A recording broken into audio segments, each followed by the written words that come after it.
1장 19절부터 23절입니다. 신약성경 142쪽 요한복음 1장 19절부터 28절.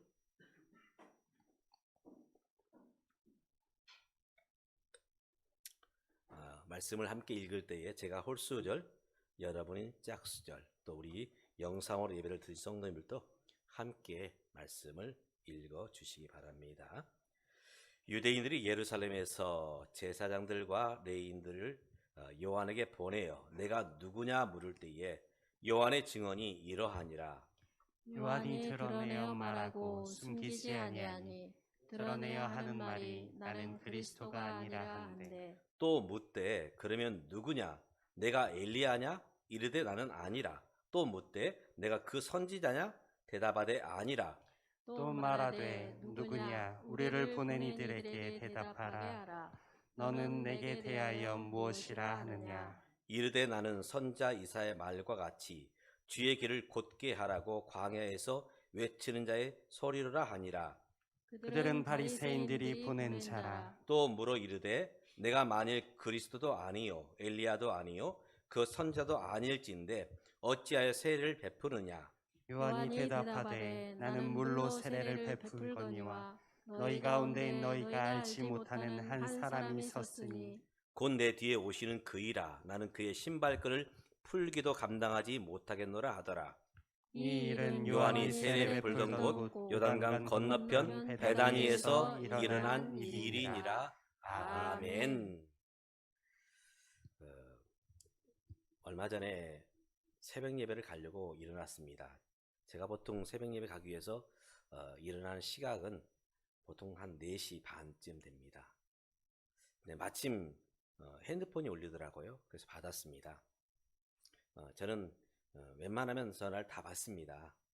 왜냐하면 혹시 우리 교우들에게 다급한 일이 있을까 그런 생각들이 들어서 이 핸드폰을 받았는데 낯선 번호예요.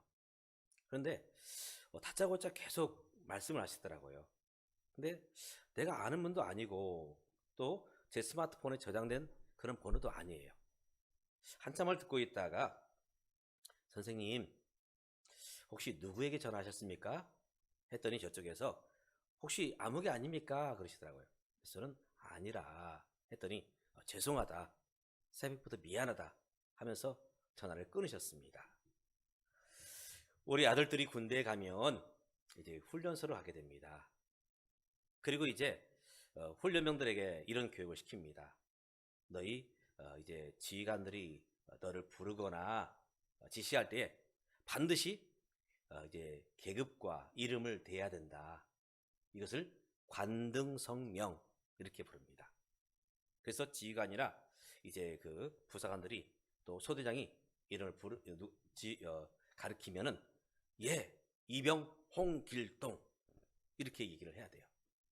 그래야 그분들이 내가 누구인지를 알게 되지요. 또 요즘 회사나 일터에 가면 이제 명찰을 이제 착용을 합니다. 명찰. 그래서 암흑에 또 어떤 일을 하고 있는지 그 어떤 그런 직함 쓰여져 있지요.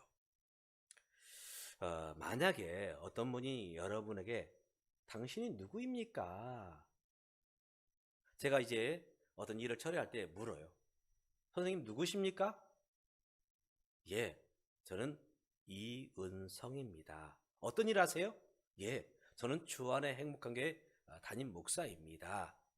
이렇게 얘기를 하면서 저 자신을 소개를 합니다. 만약 예수 믿지 않는 분들이 오늘 예배 드리는 우리에게 찾아와서 당신은 누구입니까?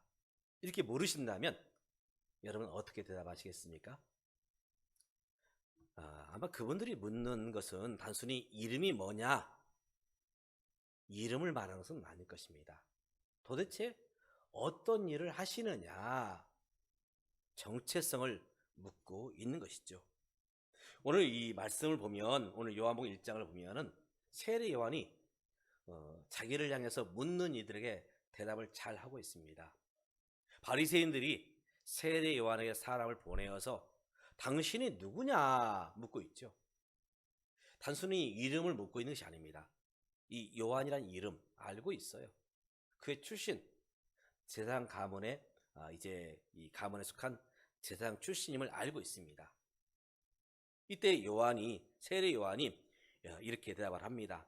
나는 선자 이사야가 말한 바 주의 길을 곧게 하라고 광야에서 외치는 바로 소리입니다.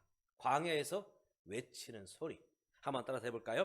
광야에서 외치는 소리. 바로 이것이 이 세례 요한의 정체성, 그가 살아가야 될 이유인 것입니다. 우리 안수 집사님께서 우리 대통령을 기도해 주셨는데요. 대통령 어떤 자리냐? 나 대통령이야. 다 굴복해.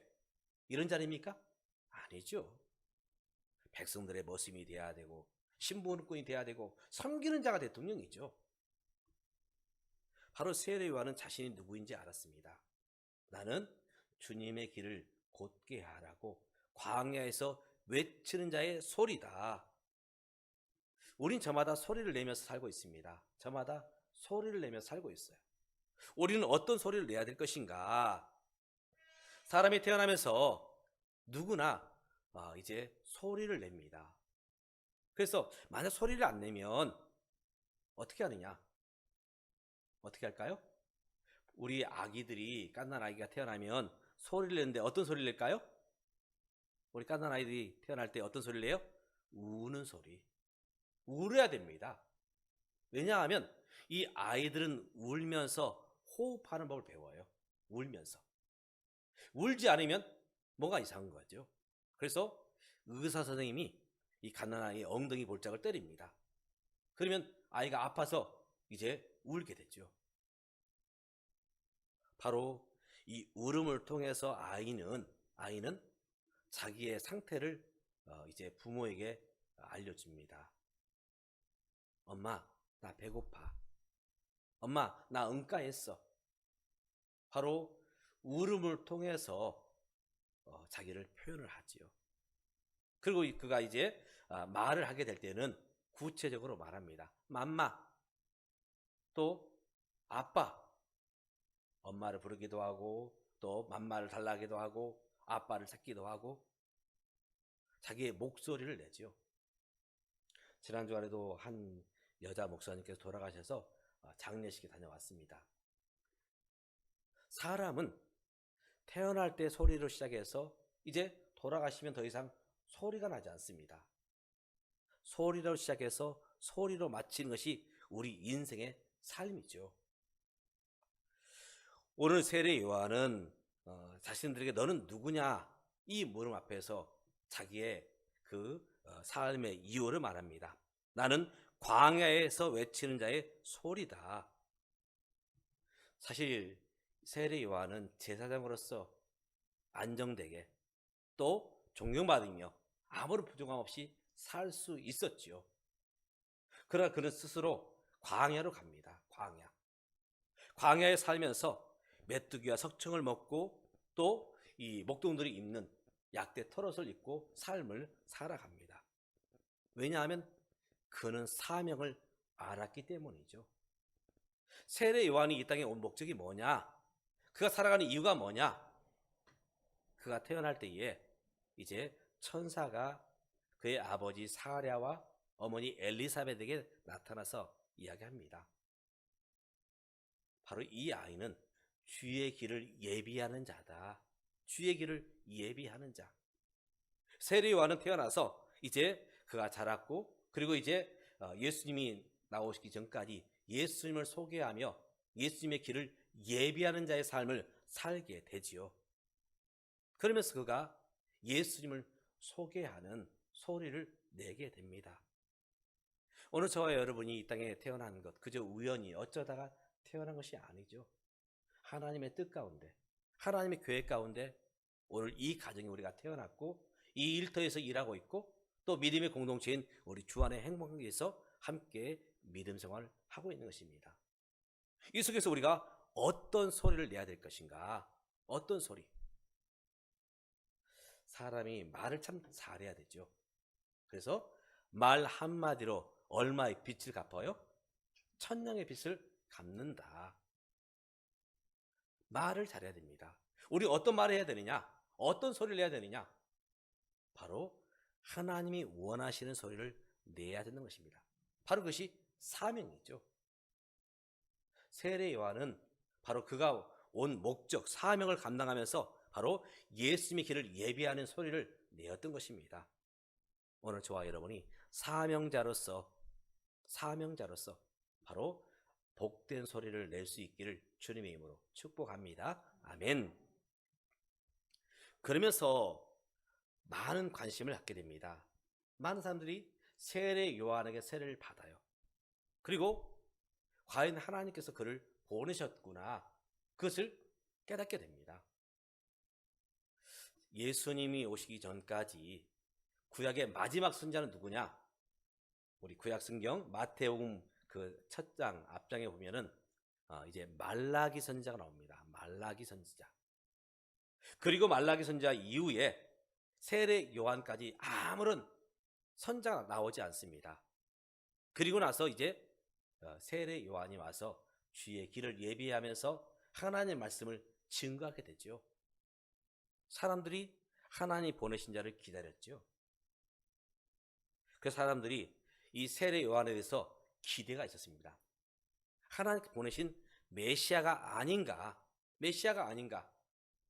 그러면서 이 세례 요한을 따르죠. 그때의 세례 요한은 분명히 말합니다. 나는 그리스도가 아니다. 나는 그의 길을 곧게 하라고 광야에서 외치는 소리다. 우리가 소리를 잘 내야 됩니다. 그런 소리를 잘 내기 위해서는 잘 들어야 돼요. 말씀을 잘 못하는 분들이 있어요. 말씀을 하지 못하는 장애를 가진 분들이 있습니다. 그분들이 왜 말씀을 하지 못하느냐? 사실은 듣지 못해서 그렇습니다. 그렇기 때문에 우리가 잘 들어야 돼요. 그래야 소리를 잘 낼 수 있습니다. 어제 TV를 잠깐 보았더니 연예인들이 이제 두 부분은 나뉘어서 어떤 사물을 보고 이제 이야기를 합니다. 말을 할 수가 없어요. 말을 하지 못하고 행동으로만 표현합니다. 이 행동을 통해서 잘 나타내야 되는데 그게 쉽지가 않습니다. 왜냐하면 듣지 못했기 때문에. 행동으로만. 우리가 말을 잘 하려면 잘 들어야 돼요. 그래서 어떤 분이 영어를 잘하느냐? 우리 교회는 영어를 잘하는 분들이 많아요. 우리 김학정 사모님, 또 김금옥 권사님, 미국에 살다 오셨고, 또 우리 청년들도 영어를 또 잘하는 것 같아요. 잘 듣는 사람이 잘 말을 할 수 있어요. 히어링이 되어야 스피킹을 할 수 있다. 보통 우리가 영어를 배울 때 그렇게 말을 합니다. 하나님 말씀을 듣는 자가 하나님 말씀을 전할 수가 있는 것입니다. 아담과 하와는 하나님 말씀을 듣기보다는 누구의 말을 들었습니까? 바로 사단의 유혹의 소리를 듣고 말죠. 그리고 선악과를 따먹게 되었고 그로 인해서 이제 사망이요, 죽음이요, 심판을 받게 됩니다. 하나님 말씀을 잘 들을 때만이 바로 하나님과 교제하며 하나님 기뻐하는 소리를 낼 수 있는 것입니다. 세례 요한은 분명히 말합니다. 나는 그리스도가 아닙니다. 나는 선자가 아닙니다.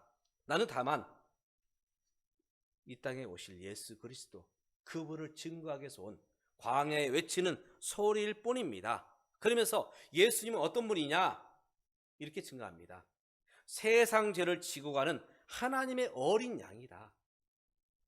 장차 내 뒤에 오시는 분이 계시는데 그분은 세상의 모든 인생들을 죄를 짊어지고 십자가에서 죽음으로써 바로 담당하실 바로 그리스도가 서 있다. 바로 올바르게 증거를 하게 되죠. 왜 우리가 복음을 잘 전하지 못하느냐? 왜 전도하지 못하느냐? 사실은 잘 듣지 못하기 때문에 그렇습니다. 제대로 듣는 사람은 깨닫게 되고 또 깨달은 사람은 이제 그 마음속에 오신 예수 그리스도를 증거할 수 있게 되는 것이죠. 뿐만 아니라 모든 삶의 목적이 오늘 세례 요한은 예수님께 향하고 있습니다.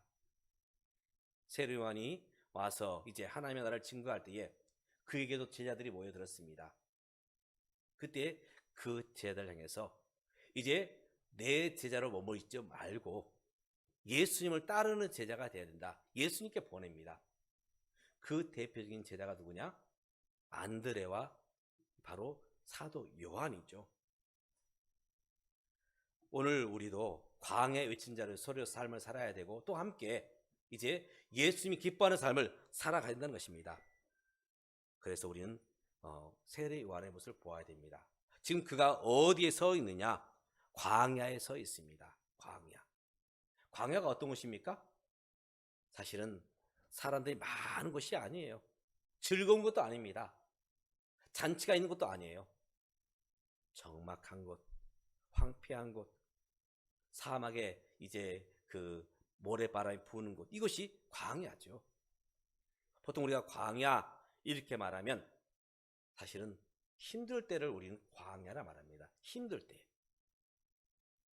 자식도 떠나고 부모도 떠나고 배우자도 떠나고 또 아파 있고 또 사람 관계가 끊어지고 사람은 누구나 힘들 때가 있어요. 그때 우리가 누구의 음성에 귀를 기울여야 되느냐? 하나님의 음성에 귀를 기울여야 됩니다. 오늘 세례 요한은 이 광야에서 하나님의 음성을 들었고 그 받은 음성을 전하게 됩니다. 바로 이 땅에 오실 예수 그리스도에 대해서 증거하게 되죠. 사랑하는 믿음의 여러분 힘들고 어려운 시간을 지나갈 때에, 광야의 시간을 지나갈 때에 하나님의 음성에 귀를 기울이시기 바랍니다. 사실 우리가 즐거운 일들이 많고 바쁜 일이 많으면 하나님 음성 듣기가 결코 쉽지 않습니다. 그러나 힘든 일이 찾아오고 어려운 일을 당할 때 왜 내게 이런 일이 생기지? 왜 나만 그래? 그러면서 자기의 삶을 돌아보게 되는 것입니다. 바로 이것이 광야죠. 오늘 세례 요한은 스스로 광야로 갔습니다. 그리고 하나님의 음성을 들으며 이제 주님을 예비하며 증거하게 됩니다. 사랑하는 믿음의 가족 여러분, 오늘 우리가 어디 있든지, 가정에 있든지, 일터에 있든지, 또 주의 몸된 교회에 있든지 어디서나 주님 기뻐하는 소리를 내는 저와 여러분 될 수 있기를 주님의 이름으로 축복합니다. 아멘. 또 함께 우린 용감하게 외쳐야 됩니다. 외쳐야 돼요. 가수가 어떤 분을 가수라 합니까? 노래를 부르는 사람을 가수라 해요. 내가 옛날에 가왕이 됐어. 내가 옛날에 노래를 불렀어. 중요한 것은 현재입니다. 과거에 아무리 노래를 불렀어도 지금 노래를 부르지 않으면 그분은 사실 가수가 아니에요. 제가 얼마 전에 뉴스를 듣다 보니까 나훈아 씨에 대해서 얘기를 하더라고요. 나훈아 씨 아십니까? 예. 이분이 나이가 몇이냐 놀랬어요. 나이가 한국 나이로 76세. 나이가 많으시더라고요. 근데 이분이 신곡을 발표를 했는데 맞짱을 뜨자. 이 할아버지 나훈아 우리 가수가 맞짱을 뜨겠다 그런 노래를 불렀어요. 그러면서 복장을 보니까 퍼포먼스인데 이제 그 무사가 입는 옷을 입고 칼을 들고 내가 세상을 향해서 맞짱을 뜨겠다. 그러면서 이 맞짱이라는 노래를 부르시더라고요. 이야, 저분이 정말 가수다. 젊을 때도 노래를 부르고 나이가 들었을 때 노래를 부르고 노래를 부르는 사람이 가수입니다. 마찬가지입니다. 오늘 우리는 소리를 내는 자로 살아야 됩니다. 외쳐야 됩니다. 어떤 소리를 내야 되느냐? 바로 세례 요한이 외쳤던 것처럼 주님을 외치는. 그래서 교회에 와서는 기도하면서 주님을 찾고 찬송하면서 주님을 노래 부르며 그리고 세상에 나가서는 주님을 자랑하면서 전하는 소리. 바로 그가 외치는 자의 삶의 모습이죠. 이제 우리는 사순절 기간을 지나고 있습니다.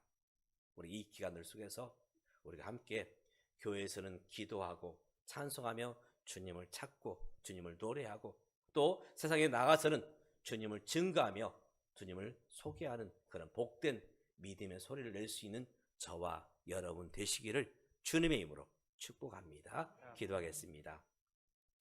하나님, 누구나 이 땅에 태어나서 울음을 통해서 자기 목소리를 냅니다.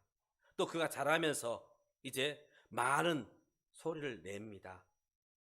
부모님을 향해서, 친구들을 향해서, 남편과 아내를 향해서, 자식들을 향해서, 회사에서는 동료와 또 함께 일하는 분들을 향해서 또 교회에서는 성도로서 소리를 내며 살아갑니다. 그러나 이 소리를 잘 내기 위해서는 먼저 하나님의 음성을 듣는 바로 심령이 되게 도와주옵소서.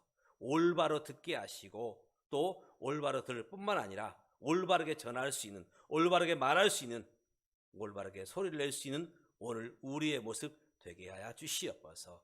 세례 요한이 광야에서 하나님의 음성을 들었고 또 나가서 이제 주님을 예비하며 주님을 증거하는 목소리를 내었던 것처럼 오늘 우리들이 이와 같은 삶을 살아갈 수 있도록 도와주시옵소서. 예수님의 이름으로 기도드리옵나이다. 아멘.